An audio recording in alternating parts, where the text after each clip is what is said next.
GDP stands for Gross Domestic Product. GDP is one way we measure our economy, and it is defined as the value of all the goods, like stuff, and services, like stuff we do, that are produced in a region over a certain amount of time. It is common to measure GDP using dollars per year. In BC, we measure GDP in Canadian dollars. Economists say the economy is growing if GDP is larger this period than it was in the last period. If GDP stays the same, they describe the economy as stagnant. And if GDP goes down, economists say our economy is in a recession. GDP also tells us about the size of the economy. A big GDP means we have a big economy. A small GDP means the economy is small. This helps us compare how much different economies contribute. In 2015, BC's GDP was the third largest among the provinces and territories in Canada. So GDP gives us an idea of how total economic production is changing, and we often hear people say that if the economy is growing, that's good, and if it isn't, that's bad. But GDP only tells us part of the story. If we want to really understand the economy, we have to look a lot deeper to find out what is happening. GDP per capita tells us how much is being produced on average by each person in the region.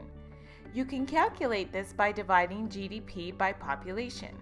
A higher GDP per capita simply means that productivity is higher on average.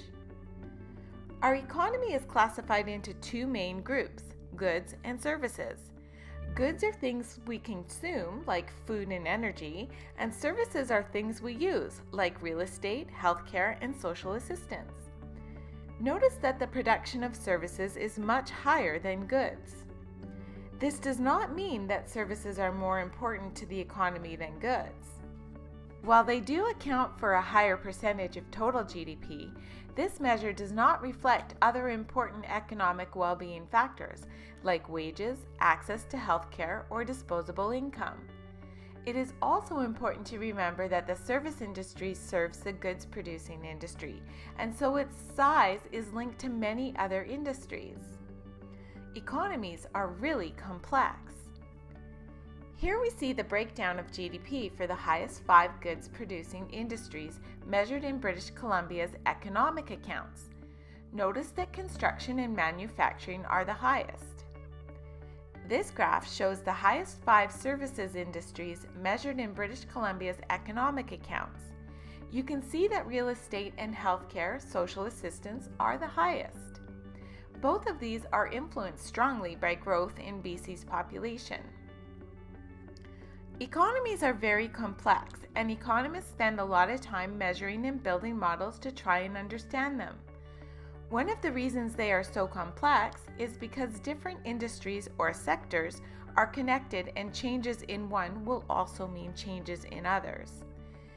Industry multipliers are used by economists to estimate the impacts or effects of an increase or decrease in production by one sector or industry on the entire economy. For example, when a person works in the forest industry and earns money, they then use that to buy food, pay for their home, buy clothes, maybe go see a movie, or buy insurance for their car. They also pay some of that money to the government as taxes. So there is a ripple effect through the whole economy when just one part of it changes.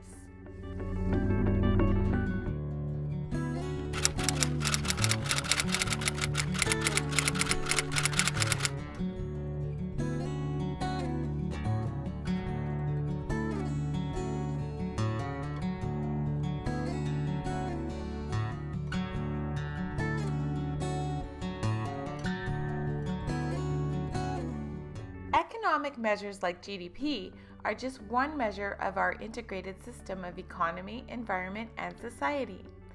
How much money our economy creates does not necessarily mean we will be better off or happier. Sociologists are developing other measures like the Quality of Life Index and the Happiness Index to try and understand this better. Use BC tomorrow to see how GDP has changed in the past because of land use and how it will continue to change in the future. British Columbia's future is in your hands. See what you can do.